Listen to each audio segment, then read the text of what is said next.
Hey guys, welcome back to today's video. Today is Friday, August 20th, 2021, and today we're going to be talking about the California recall election. More specifically, about Vice President Harris planning to visit the state of California in order to campaign on behalf of Gavin Newsom in this not so much of a swing state, more of a solid Democratic state. In fact, one of the most solid Democratic states in the country. But Gavin Newsom, as the incumbent Democratic governor, is surprisingly in a vulnerable position ahead of the upcoming September 14th election. In just 25 days, there will be an official release of a number of the early votes and the ballots counted in the state of California as to whether or not these voters want to recall Gavin Newsom as governor of the state. And now the Democratic Party is bringing in the big guns. But there also is something to point out about the notable absence of Joe Biden. Joe Biden is not visiting the state of California, largely, I think, due to the problems in Afghanistan, something that he would be easily slammed by the media for if he was to travel out to California amidst so much uncertainty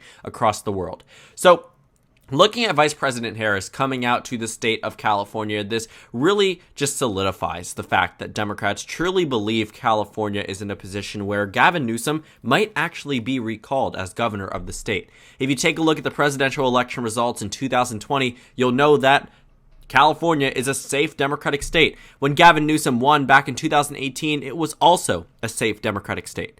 And the reason why Harris is being involved is because of her home state advantage, being the former United States Senator from the state of California, who also served as the Attorney General from 2010 through 2018. And if you take a look at the state of California, 2016, you take a look at the Attorney General's race, which wasn't as important compared to some of these other propositions and other races, but you'll see here, Gavin Newsom, Kamala Harris won by roughly the exact same amount back in 2014. So they have similar electorates, similar voting groups. I mean, a 4,000 vote difference across the state of California.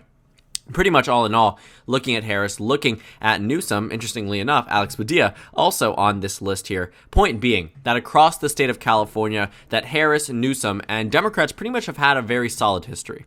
And for Kamala Harris, someone who has stayed largely out of the fray of lots of American politics when it comes down to media scrutiny, now holds a similar approval rating to Joe Biden on the national level. In fact, Joe Biden's approval rating has dipped so significantly that on Real Clear Politics, it shows him in the negative. Now, I'm not going to be showing you the numbers that show Joe Biden in the negative on 538 because they aren't in the negative on 538. This is the first time we've actually seen a very major difference between Real Clear Politics and 538 in terms of the overall average. Maybe, they just, I think honestly it's just because Real Clear Politics does not adjust the polls, but 538 pretty much goes into individual polls when it comes to the president's approval rating and then goes ahead and applies that to the final results. But point being that no matter where you're looking, Joe Biden's approval rating is not too high at all. The issues with Afghanistan, COVID-19, and a number of other things seem to be weighing him down.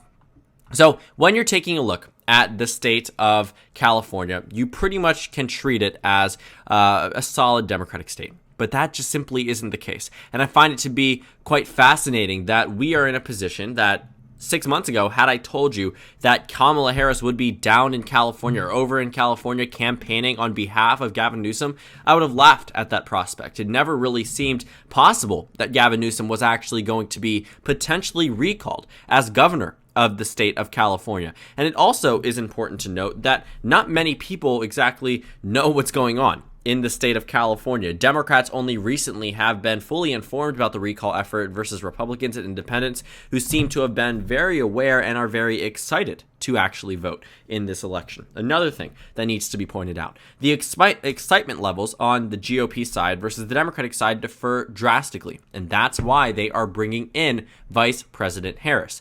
And then when you take a look at the potential replacements for Gavin Newsom, you took a look at the average, Republicans actually lead that poll. The reason why this is important is because if Gavin Newsom actually ends up being recalled, as Real Clear Politics shows the average saying yes, remove, 538 actually has their own, which we can go ahead and try to find in just a moment. Let's see here if we can head over to the politics portion right here. You'll see that the keep and remove are just right over each other. The keep 1.2% above the remove. All in all, California is in a very competitive position. RCP says yes, remove is in the lead.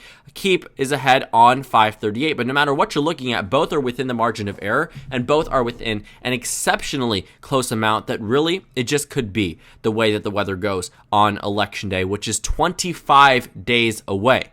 But the replacement candidates, Republicans, have an 11-point lead. Larry Elder, who actually has been exposed in a sense by many members of the media for some more recent comments that he has made in a lot of his historical political presence. Looking at what has been said by Larry Elder, by other candidates here, it seems as if that there seems to be some things resurfacing against a number of these Republicans and Democrats are running, but point being that the Republicans still maintain a lead.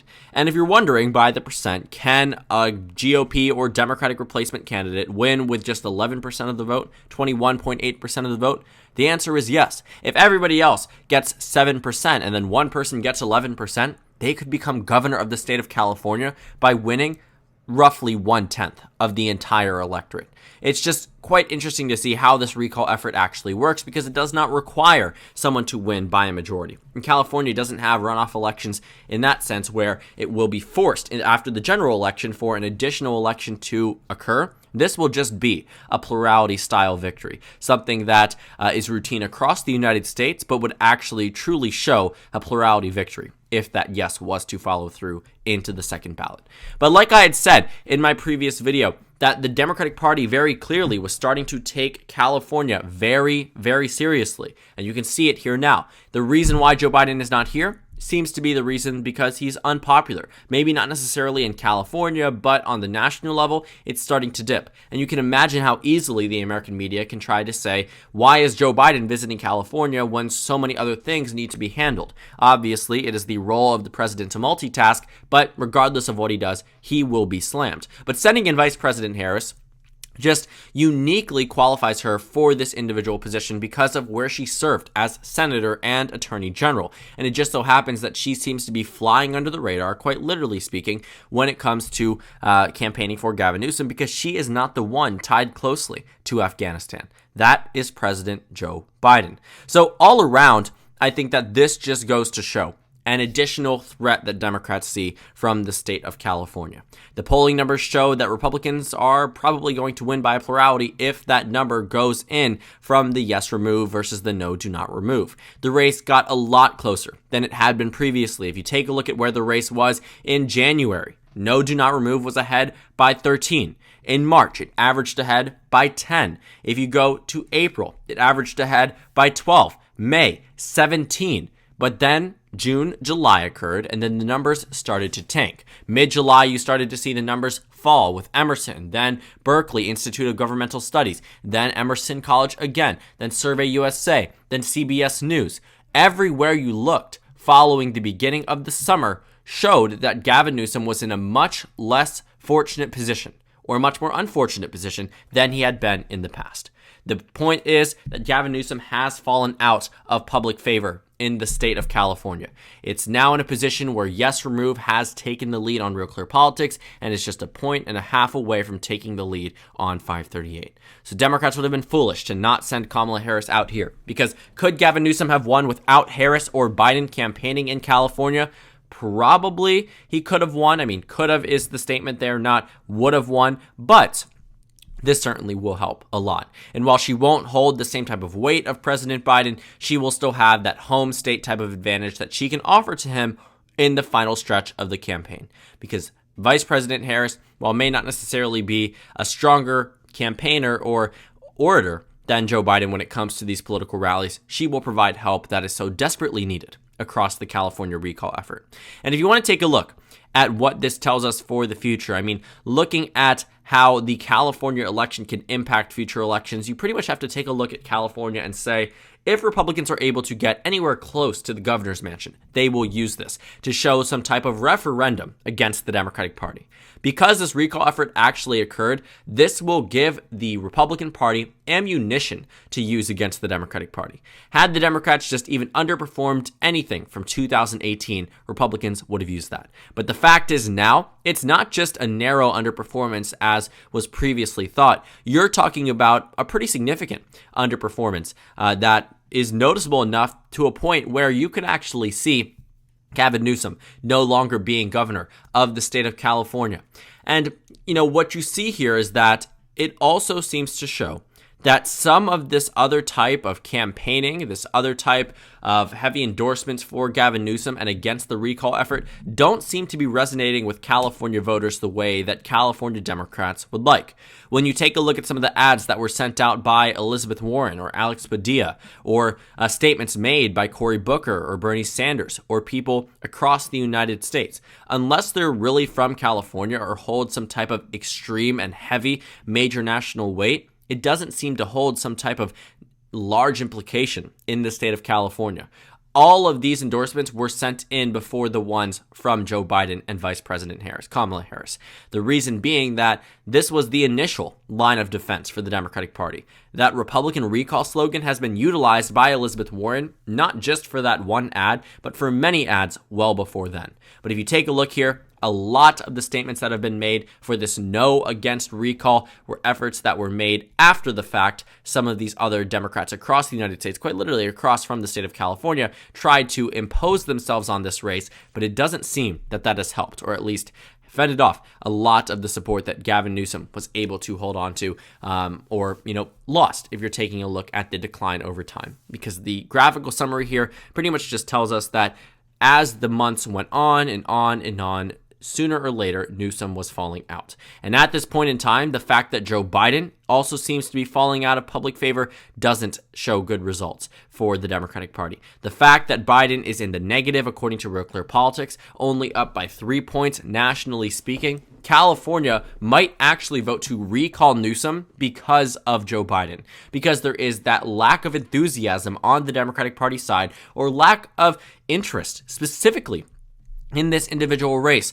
where you have 20% of Democrats saying they will definitely not vote in this California recall. And of course, that sounds bad, but California has plenty more Democrats than they do Republicans in this state. So looking at it from surface level and just looking at the actual demographic breakdowns by party affiliation, that's not the worst thing for Democrats, but it certainly isn't helpful. It does not prop them up in any way. In fact, it benefits the GOP. So if Biden's approval rating begins to deteriorate over the next month, that will likely cause both Newsom and Harris's approval rating to dip as well. And consequently, we might see the kicking out of Gavin Newsom as a result. Because if Newsom was going to try to ride Biden's coattails, if Newsom was going to try to take the large margin that Biden had in 2020 and try to at least peel voters away from there for 2021 in this recall effort, obviously he could do it if Joe Biden maintained his level of popularity. But if he begins to decline across the United States, California also might turn on Joe Biden and turn on Democrats that were heavily praised by him, in this case, Gavin Newsom. The fact that the race is so close today, when there are still 25 days to go, really makes this anybody's recall. Of course, Gavin Newsom is the favorite just because California is still California, but we know that Trump got elected and defied all expectations. Brexit passed and defied all expectations. And what this is comparable to the Trump election and Brexit. We still have to wait and see if this actually goes through, but if it does go through, it will be the equivalent of what happened in the 2016 presidential election, the equivalent of what happened in the Brexit movement. And this recall effort, while not necessarily something that Democrats could have entirely prevented, they certainly could have propped up a top Democrat on that recall list. But the point was that the recall effort was never meant to be acknowledged furthermore than what was acknowledged by Elizabeth Warren and Bernie Sanders. Beyond there wasn't really, it seemed as if with the polling data initially, that there was much of a need for this recall effort to have a lot of national attention, to have the attention of Joe Biden, and now Vice President Harris visiting the state of California, campaigning actively on his behalf with 25 days to go.